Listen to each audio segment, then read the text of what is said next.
Vinland Saga continues. We have a couple of major episodes here, but first, little comment on episode 16 I forgot. That pink filter when Askeladd appears looks a little weird, but this is actually one of those times where the manga anime translation complicates things. People always say maybe it wouldn't translate well to anime form when they don't know how to excuse an adaptation decision, but this has a reason to it. You have an internal thought that includes movements of characters. You have to make sure that you've made it clear that time has stopped moving, or it will feel weird. JoJo's has trained me for this. Episode 17 adapted only a single chapter, 86. 28 pages, that's a new record. Screw the road home, they thought they were smart. Give me the proper title. No Going Home, that's so much better.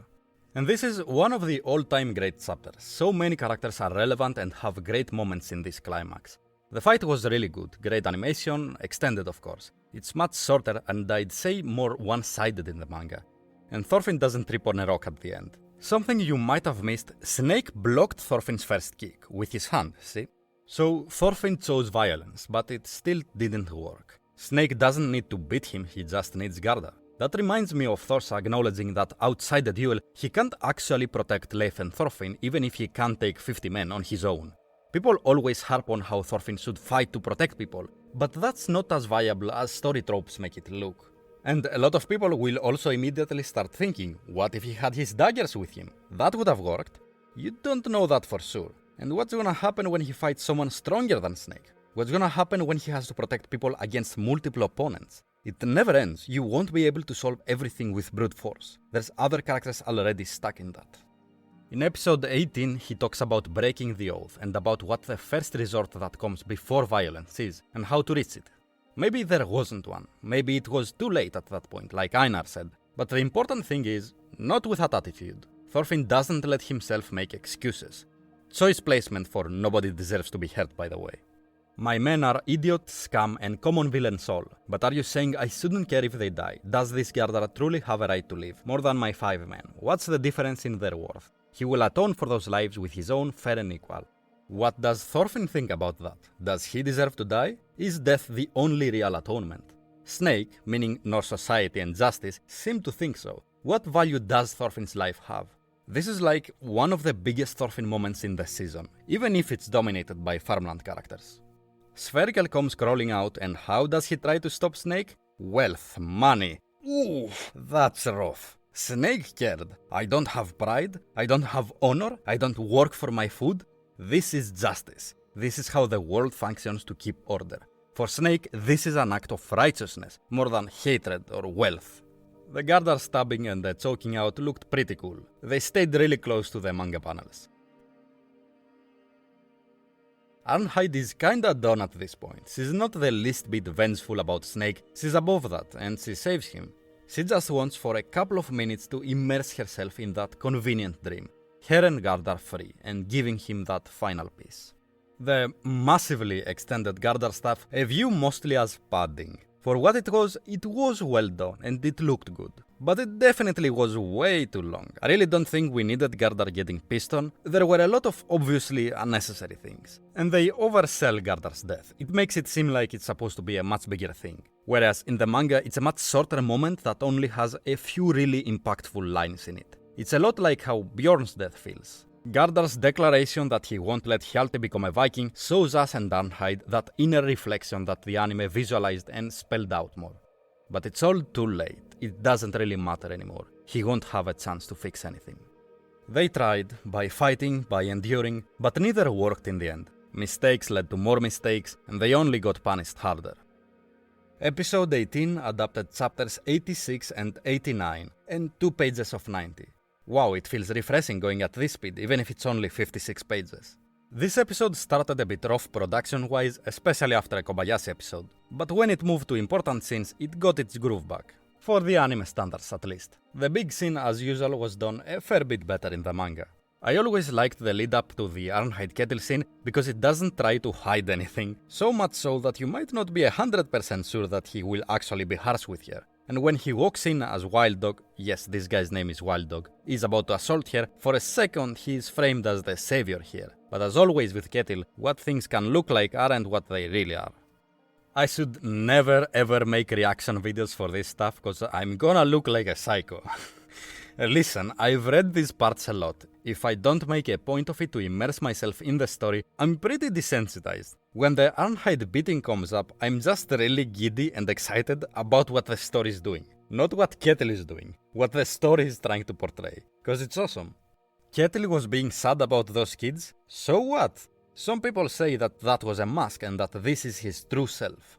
I don't like that. There isn't a difference. There's no contradiction or pretension. A character capable of empathy isn't a character incapable of abuse. It's the same guy under different circumstances. Now he's in a lot of pressure, where he feels the world is taking advantage of him, stealing everything he has and he is being made a fool of. And that was already something he feared. His insecurities start taking control of him. He starts believing, like Wild Dog says here, that Arnheid is taking advantage of him, and he is overcome with jealousy when he hears about the return of your old husband.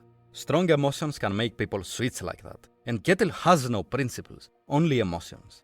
Ketil is not a person who resists societal pressures and demands to do what's right. Those pressures always told him to take control, to punish and use violence, threatened him with shame and emasculation. So he caves in, of course. Arnheid was the only thing that stopped him from that, and the betrayal from her looks to him like confirmation that forceful subjugation is the only thing he can trust.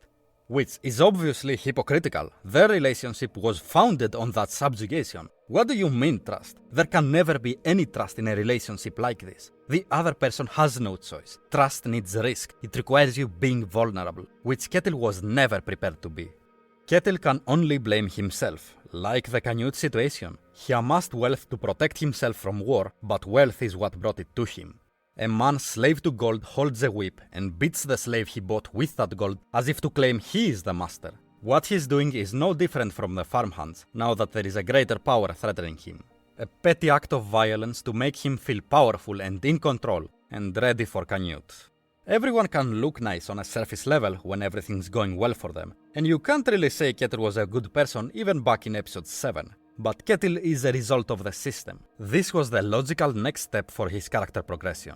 He wasn't born bad, he is capable of empathy. His ignorance, his selfishness, his insecurities, no self-reflection, his values, or rather lack thereof. That's what slavery does. It creates these people, bit by bit. Ketil was groomed into becoming this.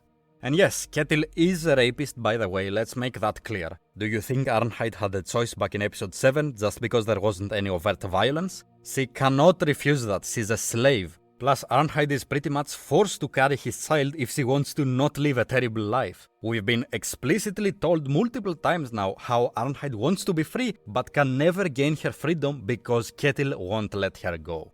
They added some stuff from Sverkel's backstory, which is fine, but I definitely feel one of those frames should have been Canute. Let's not underplay his involvement. And also, let's not forget, Snake is not the good guy here. Thank God they didn't try to make him look more redeemable in the anime. He would let Ketil kill her. Apparently there was some discourse about Ketil on Twitter or something, I think I missed it. But I was always going to say this. Once in a rare while, I'll see some take hating on Arnheid as a person, or saying she deserved it. Normally, I feel uncomfortable making assumptions about people just because of how they react to media. I think there is a real degree of separation there. I like Askeladd. Askeladd is also one of the most despicable characters in the series. Man literally killing babies. But he's super charismatic and self-aware. He's not a hypocrite, and those take over in my head, when in real life they absolutely shouldn't. Still, with the Arnheid takes, that's a real-life red flag for me. You'll excuse me for that one. I think it is understandable. I'll wait to talk about Leif in the next episode together with some of the upcoming scenes. You know how YouTubers tend to format videos in a series to a similar length, like around 10 minutes? If you're wondering about that, apparently it just happens. I have no control over it. It's like I got an ability perk when I chose the YouTuber starter class. I simply write a script with all my thoughts, without any indication of how long it will turn out in the recording, and there you go, 10 minutes. Anyway, see you next time.